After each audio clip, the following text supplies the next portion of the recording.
Hello दोस्तों, welcome back to commerce nation learn with confidence. My name is Aman. दोस्तों आज का जो अपना वीडियो है वो है लेक्चर नंबर 10 एंड आज के टॉपिक का नाम है एडिटिंग ऑफ डेटा। दोस्तों इसके पहले हमने बहुत सारे चैप्टर्स को पढ़ा है एंड ये चैप्टर्स जो है कॉन्टिन्यूटी में चल रहे हैं, तो आपको आगे का टॉपिक तभी समझ में आएगा जब आपने पहले के वीडियोस को देखा होगा। तो भैया पहले के वीडियोस को देख लो तभी आपको ये चीजें समझ में आएंगी, ठीक है ना, क्योंकि ये पूरा पैटर्न और सीरीज में चल रहा है। ठीक है, टॉपिक का नाम है एडिटिंग ऑफ डेटा। तो दोस्तों होता क्या है, इन्वेस्टिगेटर इन्वेस्टिगेशन करने के डेटा को कलेक्ट करता है। अब होता क्या है, बहुत सारे डेटा काम के होते हैं, काम के नहीं भी होते हैं। तो जो काम के नहीं होते हैं तो उसको काट छाट के अलग कर देना, उसकी स्क्रूटनी कर देना कि भाई जो काम का नहीं उसको हटा देना, इसी को बोलते हैं एडिटिंग ऑफ डेटा। ठीक है, तो हम इसको पढ़ते हैं। Meaning of the editing after the collection of data, data को कलेक्ट करने के बाद में बस उसको यूज करने से पहले, before using them it is necessary, ये बहुत जरूरी होता है दैट कंप्लीट की डेटा क्या हो, कंप्लीट हो, एक्यूरेट हो, रेगुलरिटी हो end of data should be, data को हम क्या कर सकें, स्क्रूटनी कर सकें। एंड दिस स्क्रूटनी, इसी स्क्रूटनी को बोलते हैं एडिटिंग ऑफ डेटा। मतलब कि डेटा को यूज करने से पहले हम लोग क्या कर सकें, उसकी जांच पड़ताल कर सकें, जो काम करनी है उसको काट छाट के अलग कर सकें, जिससे कि हम लोग उसको अच्छे से यूज कर सकें। क्योंकि अब हमारे पास डेटा बहुत सारा है तो जो काम करनी है उसको हमको छाटना पड़ेगा, वरना बाद में हमको दिक्कत आएगी, चीजों की ओवरलैपिंग हो जाएगा, काम दो बार हो जाएगा। ठीक है, इन सिंपल लैंग्वेज, अगर सिंपल लैंग्वेज में बात की जाए तो editing of data is the process, एक ऐसा प्रोसेस को बोला गया है जिसको बोला गया है purification of the statistical material, कि भैया स्टैटिस्टिक्स के अंदर जो चीजें यूज करते हैं उसको प्यूरिफाई किया जाए, साफ किया जाए, साफ सुथरा किया जाए। ठीक है ना, okay. In the form of definition, अगर डेफिनेशन की बात करें दोस्तों, अपने को डेफिनेशन से मतलब नहीं है, अपने को मीनिंग समझ में आ गया तो आप लोग डेफिनेशन देख सकते हो। ओके, ठीक है। अब आता है इट इज इंपॉर्टेंट, ये बहुत जरूरी है that editing is not a simple, ये कोई आसान काम नहीं है कि भैया तुरंत हमने चीजों को एडिटिंग कर दिया। ठीक है, instead it is a high specialised one, बहुत ही डेलिकेट काम है, आसानी से नहीं होता है चीजें, बहुत कठिन काम है ये। Okay, and require great care and बहुत ध्यान देना पड़ता है इसको करने के लिए। ठीक है, the study of data editing can be classified into two parts, भैया इसको दो पार्ट्स के अंदर क्लासिफाई किया गया। एक है editing of primary data, editing of secondary data, दोनों को ही एडिट करना पड़ता है। बस डिफरेंस ये है कि जो प्राइमरी डेटा होता है उसको कम काटना छाटना होता है, बट सेकेंडरी वाले को ज्यादा काटना छाटना होता है, क्योंकि सेकेंडरी वाला पहले से किसी और ने यूज किया था, अब दूसरा इन्वेस्टिगेटर उसको यूज करने जा रहा है, तो भैया सेकेंडरी को ज्यादा एडिटिंग करनी पड़ती है। ओके, ठीक है। अब आते हैं एडिटिंग ऑफ प्राइमरी डेटा। भैया प्राइमरी डेटा वो होता है जिसको इन्वेस्टिगेटर फर्स्ट टाइम अपने इन्वेस्टिगेशन के लिए कलेक्ट करता है, इसको फर्स्ट हैंड डेटा भी बोलते हैं। ठीक है, the primary data I collected in the most of the cases on the basis of schedule और क्वेश्चन आया है। तो हमको पता है कि हम लोग प्राइमरी डेटा क्वेश्चन आया है और शेड्यूल की मदद से कलेक्ट करते हैं। ये क्या होता है मैंने आपको पहले ही बता दिया है। ओके, दिस शेड्यूल और क्वेश्चन आया I either feed by the fee in and send by the informant, हो सकता है कि इसको इन्फॉर्मेंट ने भर के भेज दिया हो, या फिर investigator who feed them in after interviewing the informant, या फिर क्या किया हो, इन्फॉर्मेंट से उसका इंटरव्यू करके इन्वेस्टिगेटर ने खुद ही इसको फेक किया हो। दोनों में से कुछ भी हो सकता है कि भैया इन्फॉर्मेंट आंसर देने वाले ने ही इसको फेक करके दिया हो, रिस्पोंडेंट ने, या फिर भैया इन्वेस्टिगेटर ने रिस्पोंडेंट या फिर इन्फॉर्मेंट से इन्फॉर्मेशन को पूछ के खुद फेक किया हो, कुछ भी हो सकता है। ठीक है, तो ये भी आपको पता है there may be some incompleteness, हो सकता है कि कुछ इनकम्प्लीट हो in the accuracy and the inconsistency in the information, information क्या हो, कुछ कम ज्यादा हो सकती है। ठीक है, and on account of carelessness, हो सकता है किसी ने ध्यान ना दिया हो, ठीक है ना, इन्वेस्टिगेशन ने ध्यान ना दिया हो, या फिर भैया एनुमेटर ने ध्यान ना दिया हो, कुछ भी हो सकता है ना। ओके, या क्वेंट और इग्नोरेंस ऑफ द इन्फॉर्मेंट, या फिर भैया इन्फॉर्मेशन देने वाले ने क्या किया हो, चीजों को इग्नोर किया हो, तो चीजें खराब हो सकती हैं। Okay, if the information I feed by the investigator, हो सकता है कि अगर इंफॉर्मेशन को इन्वेस्टिगेटर ने फीड किया हो तो वो बायस हो गया हो, उसने ध्यान ना दिया हो, या फिर वो किसी चीज से इन्फ्लुएंस हो गया हो, तो चीजों के ऊपर अफेक्ट आएगा ना।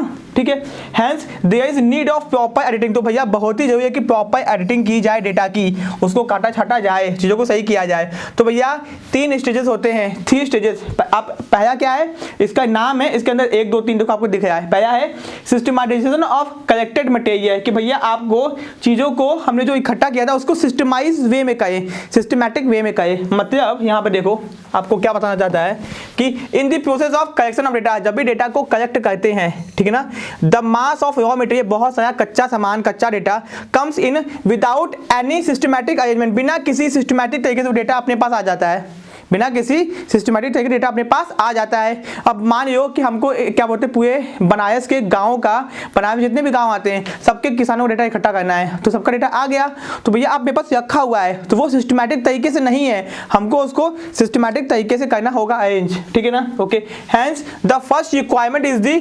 सिस्टमेटाइजेशन ऑफ द मटेरियल कैरेक्टर। जो आपने इकट्ठा किया है उसको सिस्टमेटिक वे में करो, उसको प्रॉपर अरेंज करो, ठीक है ना। पहले जो गाँव आता है, दूसरी बार जो गाँव आता है, सेकंड गाँव, थर्ड गाँव, उसको प्रॉपर अरेंज करो डेटा को, ठीक है ना। ओके, अब यहाँ पे देखो अरेंजमेंट ऑफ मटेरियल, पहला क्या है अरेंजमेंट ऑफ मटेरियल, ठीक है ना।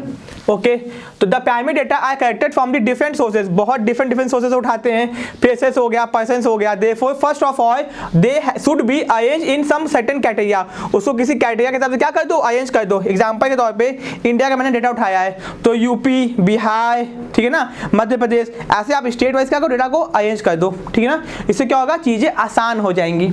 ओके, एंड दिस क्राइटेरिया में भी अल्फाबेटिकल हो सकता है, ठीक है ना। और ये हो गया आपका पेज के हिसाब से, टाइम के हिसाब से, जियोग्राफिकल एरिया के हिसाब से हो सकता है। ओके, ये भी हो गया। उसके बाद verification and the calculation and totalling, फिर उसको वेरीफाई करो कि वो ठीक है कि नहीं, फिर टोटल जो आपने प्लस माइनस किया वो सही है कि नहीं, चीजें आपने कैलकुलेट सही की है कि नहीं। Okay, the investigator should himself make calculation, वो खुद कैलकुलेशन करे, टोटल करे। इन शेड्यूल क्वेश्चन आया है, if this work has been done by enumerator they should be properly verified, अगर उसको एनुमेटर्स ने किया है तो उसको दोबारा अच्छे से चेक किया जाए, ठीक है ना।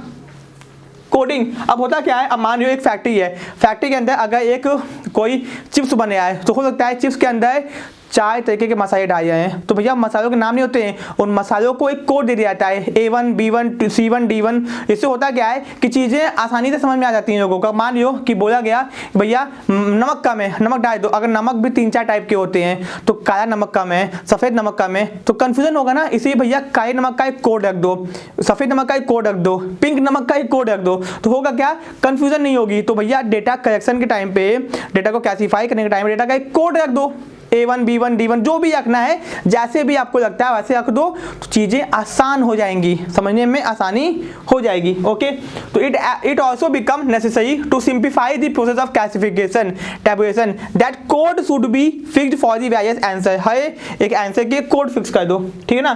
जैसे मान लो कि लिखना है मेल और फीमेल, ठीक है, मेल के ये M, फीमेल के ये F, ठीक है, हो गया, आपने कोड इस्तेमाल कर दिया, ठीक है, तो ये भी हो गया, ठीक है। एग्जाम्पल मुस्लिम के ये M हो गया, सिख के ये S हो गया, क्रिश्चियन के C हो गया, तो आप लोग रीजन के कॉलम में ऐसा इस्तेमाल कर सकते हो, चीज़ें आसान हो जाएंगी अपने ये, ठीक है।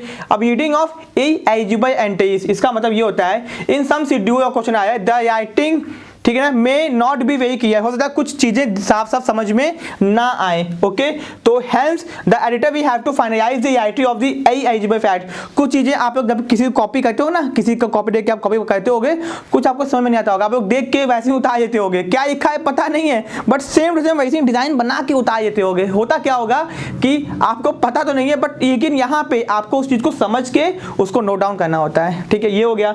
अब दोस्तों यहाँ पे हम लोग एक्चुअल में समझेंगे uniformity and the consistency of data. देखो पहले तो हमने क्या किया, हमने जो प्राइमरी डेटा था उसको सिस्टमैटिक तरीके से कलेक्ट किया, उसको अच्छे से क्लासिफिकेशन करने की कोशिश की। उसके बाद अब क्या करेंगे, यहाँ पे उसको क्या करें, एडिट करने की बातें आ गई। अब आया एडिटिंग फॉर कंसिस्टेंसी, कि डेटा मेरा भैया कंसिस्टेंट है, ज्यादा चेंज ना हो पाए वरना इन्वेस्टिगेशन नहीं हो पाएगी। इसका क्या मतलब होता है, देयर में बी मेनी क्वेश्चन, भैया बहुत सारे क्वेश्चन होते हैं, बहुत सारे क्वेश्चन होते हैं, ठीक है ना। इन दी क्वेश्चन आया है by the collaborating force answer the consistency of data can be verified if there are some contradiction, अगर कोई भी कंट्राडिक्शन है आंसर में, भैया आंसर में बहुत ज्यादा चेंजेस आए लोगों के, तो उसको ध्यान दो। Okay, and the editor should try to, उसको ठीक करने की कोशिश करे। मतलब मान लो कोई क्वेश्चन है और सब लोग बहुत डिफरेंट आंसर दे आए, तो उस चीजों को ठीक करने की कोशिश की जाए। If there are large numbers of contradiction, बहुत सारा कंट्राडिक्शन आया है, ठीक है, which can not be corrected, then such एक क्वेश्चन आया शुड बी, तब उसको क्या किया जाए, क्वेश्चन आए को रिजेक्ट कर दो, नया बनाओ। Okay, the editing for the consistency can be explained bye an example. If the material status if the marital status of a number of children have been asked in the question and they reply the former question is no and it is data is 4, then there is a inconsistency in the information। तो भैया मान लो कि आपने किसी से पूछा कि क्या आपका marital status क्या है, yes और no, तो पहले उसने नो बोला, बाद में उसने यस बोल दिया, तो कंसिस्टेंट नहीं है ना वो। पहले क्या बोलता है, नो बोलता है, बाद में यस बोल रहे थे। यहाँ पे 4 नहीं है, एक्चुअली में यहाँ पे नो है, ठीक है ना। ओके, आप इसको ठीक है ना। तो भैया ये चीजें आपको कंफर्म होनी चाहिए, डेटा कंसिस्टेंट है, बाय बाय डेटा चेंज ना हो, पहले वो कुछ और बोले बाद में कुछ और बोल दे, ऐसा नहीं होना चाहिए, ठीक है। ये आपका हो गया, ठीक है। अब आता है एडिटिंग फॉर यूनिफॉर्मिटी, मतलब कि कंसिस्टेंट मतलब होता है बाय बाय चेंज ना हो, यूनिफॉर्मिटी का मतलब होता है एक जैसा हो। जब डेटा एक जैसा होगा तभी ना इन्वेस्टिगेशन कर पाओगे, तभी ना किसी नतीजे पे पहुंचोगे। ओके, तो यहाँ पे ध्यान दो।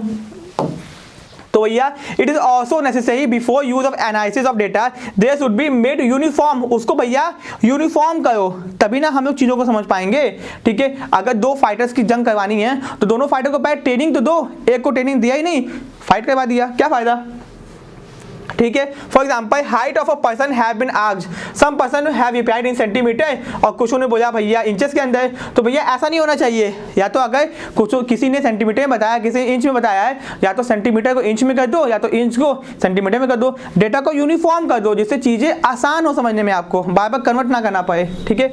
एडिटिंग फॉर कंप्लीटनेस, अगर कोई चीज अधूरी है, छूट गई है, तो उसको कंप्लीट करने की कोशिश करो एंड उसको पूरा करो, ठीक है ना। तो it should be also scrutinized in the editing of data that each schedule and the question is complete in all, वो क्या हो, हर तरीके से कंप्लीट हो। अगर कंप्लीट नहीं होगा तो बाद में चीजें सही से नहीं हो पाएंगी, एंड उसको क्या कहते हैं, कंप्लीट करने की कोशिश की जाए। Okay, editing for the accuracy, अगर कहीं किसी चीज की कमी आ गया है या फिर गलती हो गई होगा, उसको एक्यूरेट किया जाए, एकदम अप्रोक्सीमेशन किया जाए, ठीक है। It is the most difficult job to test the accuracy, भैया किसी चीज की सच्चाई को चेक करना बहुत कठिन काम होता है, तो उसको चेक किया जाए, उसको ठीक किया जाए। ओके, तो but the investigator should make effort to find out the accuracy on the basis of his ability, भैया इसके एक्सपीरियंस एबिलिटी के हिसाब से इन्वेस्टिगेटर उसको एक्यूरेट करने की कोशिश करता है, ठीक है। तो ये भी आप देख सकते हो। अब दोस्तों 3 चीजें और हैं जो आपको एडिटिंग टाइम पे ध्यान देनी पड़ती है। क्या चीजें हैं, देखो यहाँ पे पहला है accuracy, approximation and statistical error, भैया बहुत इंपॉर्टेंट चीज है, ये चीजें आपको पढ़नी है, एग्जाम में आता है कि भैया एक्यूरेसी क्या होती है, अप्रोक्सीमेशन क्या होता है एंड स्टैटिस्टिकल एरर क्या होता है, तो इसको अभी हम लोग आगे देखेंगे, ठीक है। तो भैया प्राइमरी डेटा को कैसे एडिट करेंगे, क्या क्या चीजें फोकस करेंगे, अपने को समझ में आ गया। ओके, अब देखते हैं एडिटिंग ऑफ सेकेंडरी डेटा। भैया सेकेंडरी डेटा वो होता है जो कि इन्वेस्टिगेटर ने किसी और के डेटा का इस्तेमाल किया है, जो कि पहले किसी और ने यूज़ किया था, उसको सेकेंडरी बोलते हैं। तो इसमें ज़्यादा मेहनत करनी पड़ती है, ज़्यादा दिमाग लगाना पड़ता है। सेकेंडरी डेटा, यहाँ पे ध्यान दो, secondary data okay I edited to suit the purpose of the present investigation, because उसको उठाया गया था पहले इन्वेस्टिगेशन के पर्पस के हिसाब से, तो भैया अपने को काटना छाटना पड़ेगा सेकेंड जो प्रेजेंट में इन्वेस्टिगेशन उसके हिसाब से, ठीक है। तो in the process of editing of secondary data we examine there, उसके हमें सूटेबिलिटी चेक करते हैं, क्या वो हमारे काम का है, क्या वो एडिक्वेट पूरा है, क्या वो भरोसेमंद डेटा है या भाई है कि नहीं। However the following point should be borne mind by editing data, कुछ बातों को अपने दिमाग में रखना एडिटिंग करने के टाइम पे। क्या क्या चीजें हैं, पहला सोर्स ऑफ सेकेंडरी डेटा, भैया डेटा कहां से आया है, वो किस सोर्स से आया है, ठीक है ना, इसको हमको पता होना चाहिए। डेटा को किस तरीके से कलेक्ट किया गया है, सेंसस मेथड से किया गया है कि सैंपल मेथड से किया गया है, सैंपल में किस टेक्निक से किया गया, बहुत सारे रैंडम कि नॉन रैंडम पता होना चाहिए। फिर उस जो इन्वेस्टिगेशन थी उसका एम क्या था, स्कोप क्या था, उसकी कमियां क्या क्या थी, अगर आपको वो पता नहीं होगा तो आपके प्रेजेंट इन्वेस्टिगेशन में प्रॉब्लम आएंगी, ठीक है। ये भी हो गया। उसके बाद टाइम ऑफ दी, भैया कब किया गया था इन्वेस्टिगेशन, मान लो कि आपको पता करना है कि इंडिया में जो रोड एक्सीडेंट होते हैं आपने 2010 का पता किया था किसी और ने, अब आप उसके डेटा को 2020 में इस्तेमाल कर रहे हो, 10 साल का डिफरेंस है, तो भैया वो सही नहीं है। अभी करंट का चीजें बदल चुकी हैं, क्योंकि उस समय इतनी रोड अच्छी नहीं थी, आज रोड अच्छी हो चुकी है तो एक्सीडेंट भी कम हो गए हैं। लेवल ऑफ एक्यूरेसी, उस समय कितने एक्यूरेसी पे ध्यान दिया गया था, इस बात को भी ध्यान रखना चाहिए, ठीक है ना।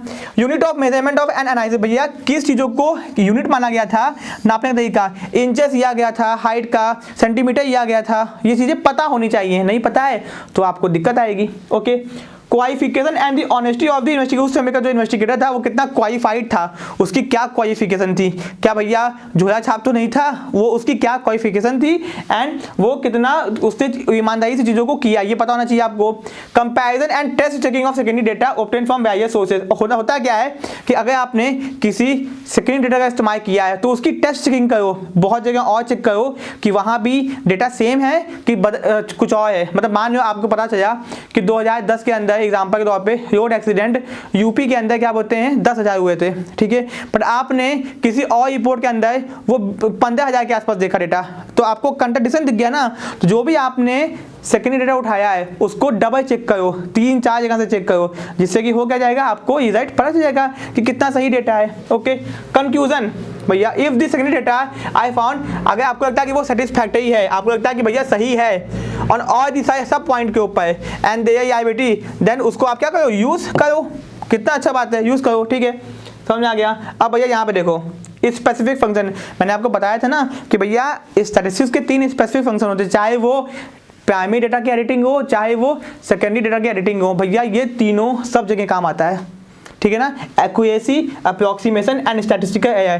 आपसे एग्जाम में सीधे पूछेगा कि भैया एक्यूरेसी क्या होती है, अप्रोक्सीमेशन क्या होता है, क्योंकि स्टैटिस्टिक्स के अंदर चीज़ों को अप्रोक्सीमेट करना पड़ता है, एक्यूरेट करना पड़ता है, स्टैटिस्टिकल एरर्स होते हैं तो उसको भी देखना पड़ता है, तो इनको पढ़ते हैं, ठीक है ना। इसका एक टॉपिक और है, चैप्टर खत्म अपना। ओके, तो भैया यहाँ पे देखो सबसे पहला पॉइंट है एक्यूरेसी। ये एक्यूरेसी होता क्या है, इसको देखते हैं एक्यूरेसी, ठीक है ना। जो देखते हैं यहाँ पे क्या है, तो भैया एक्यूरेसी मींस दैट फैक्ट जो हमने प्रेजेंट किया है, presented in a true form, जो भी हमने चीज़ों को प्रेजेंट किया है वो सही तरीके से कहे, सही होना चाहिए, ठीक है ना। मेजरमेंट आर ट्रू, जो भी हमने नापा है, जोड़ा घटाया, सब क्या होना चाहिए, सही होना चाहिए। In any branch of applied human knowledge perfect accuracy is not found. आपको पता होना चाहिए कि भैया किसी भी सब्जेक्ट के अंदर परफेक्ट एक्यूरेसी नहीं पाई जाती है, कुछ ना कुछ कमी होती है, कोई इंसान परफेक्ट नहीं होता, कोई डेटा परफेक्ट नहीं हो सकता, ठीक है ना। For example the Indian census aims at accuracy to the last person, but भैया देश की जनगणना हो रही है कि देश में कितने लोग हैं, आप एक तरफ गिनोगे दूसरी तरफ पैदा होते जाएंगे, मरते जाएंगे, तो कभी भी आप 100% नहीं गिन पाओगे कि कितने एग्जैक्टली लोग हैं इंडिया में, कितनी एग्जैक्टली आपको पता नहीं चल पाएगा, तो 100% एक्यूरेसी पॉसिबल नहीं होती है, ठीक है। The reason for not attaining accuracy, तो एक्यूरेसी क्यों अटेंड नहीं कर पाते हैं, क्या इसका रीजन है। पहला, इम्परफेक्शन ऑफ द इन्वेस्टिगेटर, भैया इन्वेस्टिगेटर ही इम्परफेक्ट है, उसको ही समझ में नहीं, वो क्या है, चीजों के हिसाब से परफेक्ट नहीं है। दूसरा, imperfection of the instrument and tools of measurement, आपने जिस टूल का, जिस इंस्ट्रूमेंट का इस्तेमाल किया वो इम्परफेक्ट है, वो सूट नहीं करा चीजों के हिसाब से।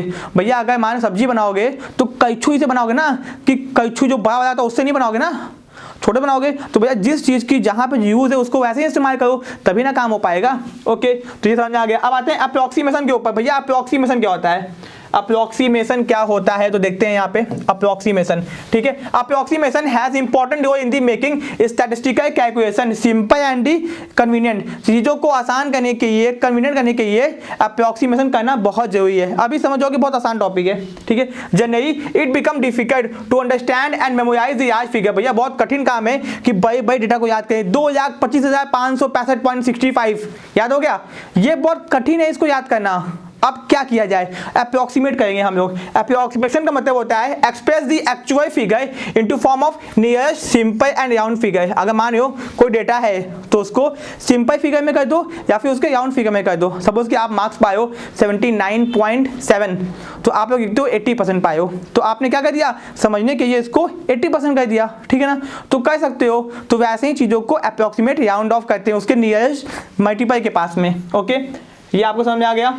यहाँ पे देखो, तो ऐसे होता क्या है, ये डेफिनेशन है अकॉर्डिंग टू टेट की डेफिनेशन दी गई है, तो डेफिनेशन आप लोग अपने हिसाब से पढ़ सकते हो। मीनिंग समझ में आ गया ना। ओके, तो यहाँ पे ध्यान दो,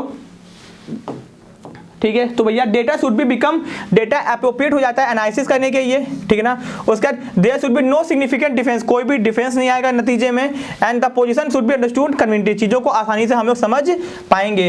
अब फायदे क्या क्या हैं, अप्रोक्सीमेशन के फायदे क्या क्या है, चीजें सिंपल हो जाएंगी और कंसाइज हो जाएंगी। सिंपल और कंसाइज मतलब इकट्ठी हो जाएंगी। जैसे कि मान लो कि भैया इंडिया का जो पॉपुलेशन था वो 1 करोड़ मतलब कितने 121 करोड़ 2011 में, मतलब 121019342 इन 2011, ये याद कर पाओगे, बड़ी दिक्कत होगी ना। सो इसको कंसाइज कर देते हैं, यहाँ पे हमने कर दिया 121 करोड़। तो ये याद करना थोड़ा सा ईजी है, ये याद करना थोड़ा सा इजी है आपके लिए, ठीक ना, और ये याद करना आपके लिए इजी नहीं है, ठीक है। तो it will become more simple and can easily remember, इसको आप याद कर सकते हो। 121 करोड़ कितना आसान है जी, क्या बात है। कन्वीनियंस इन कैलकुलेशन, इसको कैलकुलेट कर सकते हो, multiply, add, multiply, mean, median mode कुछ भी आसानी से निकाल सकते हो, इसका कितना आसान है। इजी कंपेयर, इसको आसानी से कंपेयर, आज के टाइम पे इंडिया की जनसंख्या 140 करोड़ है, 2011 में 121 थी, डिफरेंस कंपेयर आसानी से कर सकते हैं, क्या बात है, कितना अच्छा टॉपिक है ये। ओके, ये भी हो गया। अब मेथड्स ऑफ अप्रोक्सीमेशन, कैसे अप्रोक्सीमेट करते हैं हम लोग, छोटा सा टॉपिक है, 2 मिनट लगेगा यहाँ पे, ध्यान दो। पहला है बाय एडिंग और राउंडिंग ऑफ, चीजों को ऐड कर दो या फिर राउंड ऑफ कर दो। राउंड ऑफ बहुत तरीके से कर सकते हैं, तो देखो यहाँ पे in this method digit after, क्या होता है, digit after point which figure are to be approximated, या फिर लेफ्ट आउट, या तो उसको अप्रोक्सीमेट कर दो या तो छोड़ दो। मतलब एग्जांपल देखो, अगर फिगर है 1876355.74, ये आपका क्या है, फिगर है। अब इसको हमको अप्रोक्सीमेट करना है, हम क्या करेंगे, इसको राउंड ऑफ करेंगे। तो हमने यहाँ पे 0.74 था ना, तो हमने 4 को हटा दिया, देखो 0.7 कर दिया, अप्रोक्सीमेट हो गया। फिर हम क्या करेंगे कि 1876355 हमने कर दिया, 0.74 को हटा दिया, बहुत सही। फिर हमने 1876350 था ना, 5 को 0 कर दिया, ये भी कर दिया। या फिर हमने 5 को हटा के 300 कर दिया, या फिर हमने ये पूरा हटा के 18,76,000 कर दिया, ठीक है। फिर हमने या फिर 1870700 या फिर हमने पूरा 18,000 ही कर दिया। तो भैया ये देखो, इसी को बोलते हैं अप्रोक्सीमेट करना है। जब डेटा बहुत ज़्यादा होता है ना, तो ऐसे अप्रोक्सीमेट करके उसको आसान करते हैं, ठीक है। अब आगे भाई डिस्कार्डिंग और राउंडिंग ऑफ, डेटा को डेटा है उसमें नंबर को हटा दो या फिर इसको एकदम हटा डिस्कार्ड कर दो यहाँ से, ठीक है ना। ओके, तो अब C pointed to the nearest figure rounding off, उसको उसके नियरेस्ट फिगर पे जाओ। अगर मान रहे हो कि 4,25,000 है, ठीक है ना, तो 4 लाख उसको 20,000 कर दो, 4 लाख कर दो, तो चीजें आसान हो गई ना। ओके, इवन डिजिट, मतलब इसका मतलब बहुत आसान है। मान लो कि अगर आपका डेटा आ रहा है कि 2 7 4 5 6 3, तो अगर आपका एंडिंग में ऑड आया है, क्या आया आपका, अगर ऑड आया है तो भैया इसको एक डिजिट बढ़ा दो, क्या कर दो, इवन कर दो। तो भैया हो जाएगा 2 7 4 5 6 4। मतलब कि अगर आपका एंडिंग में, क्योंकि देखो एंडिंग में इवन करने से फायदा ये होता है ना, आप उसको मल्टीप्लाई आसानी से कर सकते हो, काट सकते हो। 3 वाले डिजिट को काटने में थोड़ी सी प्रॉब्लम्स आती हैं, तो यही कहता है आपका इवन डिजिट यूज, ठीक है। ये भी आपको समझ में आ गया। अब भैया अपना जो तीसरा टॉपिक था स्टैटिस्टिकल एआई, इसके बाद क्या है देखे थे हम लोग। इसके बाद आपका सोर्सेज ऑफ स्टैटिस्टिकल एआई कितने टाइप के होते हैं, फिर ये अपना दोनों में एआई और मिस्टेक में डिफरेंस है, चैप्टर उसके बाद अपना खत्म है। तो जो इसको भी देख लेते हैं। तो भैया स्टैटिस्टिकल एरर होते क्या भैया, स्टैटिस्टिक्स में गलतियां होती हैं, सिंपल सी बात है, कोई चीज परफेक्ट तो होती नहीं है, तो गलतियां होती, क्या गलतियां होती हैं, एरर क्या होता है, मिस्टेक क्या होता है, समझने की कोशिश करते हैं। तो भैया पहला टॉपिक यहाँ पे देखो, ठीक है, क्या यहाँ पे the scrutiny study correction of AI as an important steps in the editing. ये बहुत मतलब आपको ध्यान देना चाहिए इस बात का कि स्क्रूटिनी, चीज़ों को ध्यान से तहकीकात करो, समझो, ध्यान देखो, ठीक है ना। And correction of AI is an important steps in the editing of data for the statistical investigation, अपने को करना चाहिए, ठीक है। It is worth mentioning that the word AI is use in a specified sense. भैया जो word नहीं है एआई, इसको एक अलग सेंस में इस्तेमाल किया गया है, ठीक है ना। And in statistics which differ from the word mistake, mistake का मतलब अलग चीज है, एरर का मतलब अलग चीज है। इन स्टैटिस्टिक्स एरर का मतलब होता है, एरर मतलब होता है difference between actual value and the estimated value.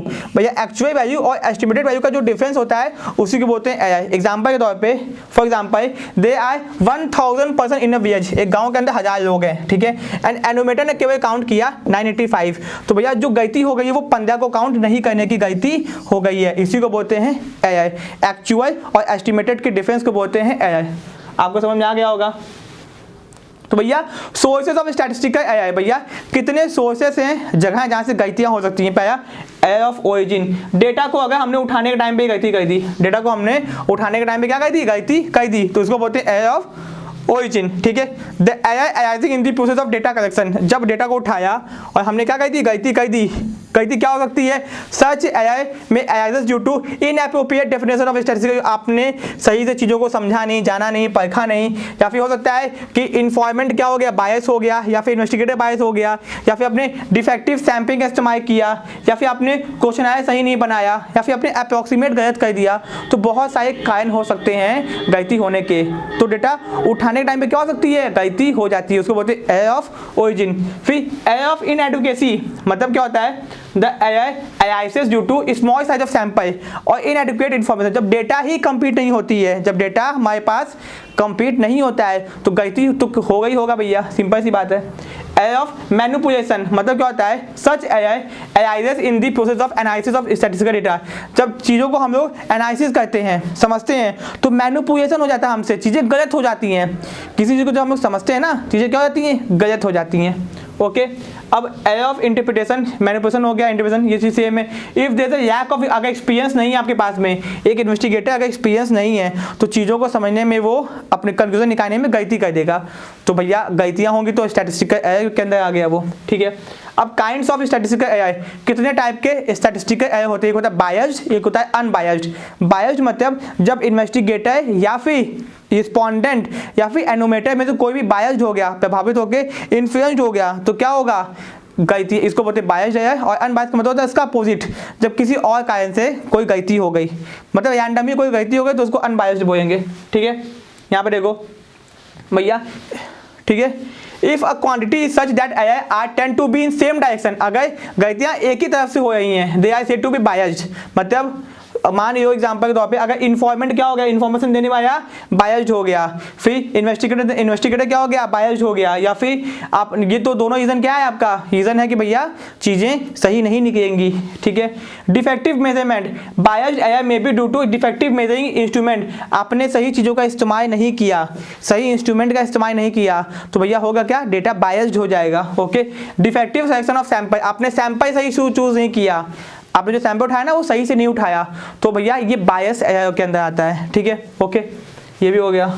तो अब आता है यहाँ पे अनबायस्ड एआई। क्या होता है? Unbiased AI are those which arises due to due course, मतलब कि भैया देखो, इस अनबायस्ड का मतलब क्या होता है ना, जो अचानक से हो गया, मतलब कोई लॉजिक नहीं था कि क्यों हो गया, बस गलती हो गई भैया, तो उसको बोलते हैं unbiased AI. Unbiased AI cancel each other out, hence they are called compensating AI. Accidental, इसको क्या बोला गया? accidental random AI बोला गया। Such AI affect both the sides, thus their effect are compensating. Such AI tend to offset other and ये witty effect on the general result। हो सकता है कि ये थोड़ा बहुत असर डालता है, ये दोहरा असर करता है, चीज़ें खराब तो होती हैं पर इतना असर इसके ऊपर दिखता नहीं है, इतना इसका असर हमारी इन्वेस्टिगेशन के ऊपर दिखता नहीं है, हल्का फुल्का असर होता है जो कि हम लोग ठीक कर सकते हैं, ठीक है। ओके, अब आता भैया कि एआई और मिस्टेक में difference. AI is not done intentionally, AI इन जानबूझ के नहीं किया जाता, मिस्टेक जानबूझ के किया जाता है, ठीक ना। Mistake is generally intentional.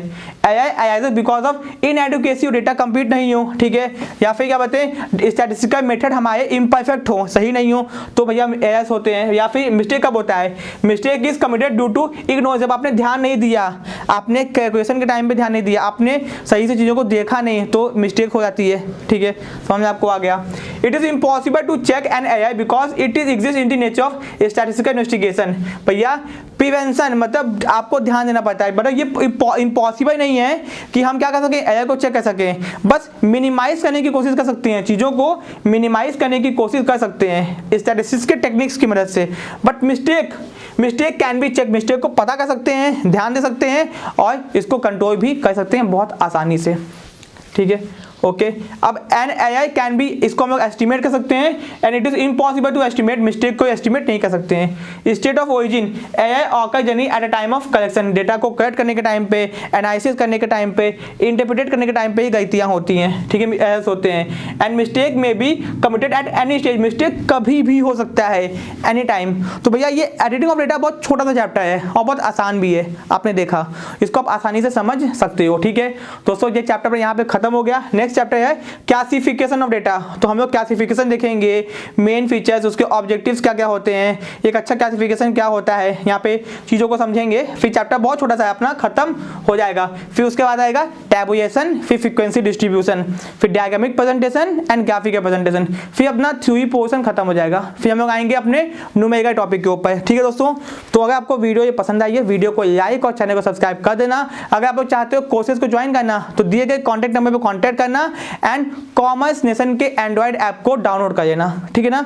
आप लोग चाहते हो मुझे पर्सनली फॉलो करना तो आप मुझे मेरे नाम से, अमन खये नाम से पर्सनली इंस्टाग्राम पे फॉलो कर सकते हो, ट्विटर पे फॉलो कर सकते हो एंड फेसबुक पे भी फॉलो कर सकते हो। ठीक है, तो थैंक यू दोस्तों सो मच। वीडियो को लाइक और चैनल को सब्सक्राइब करना मत भूलना।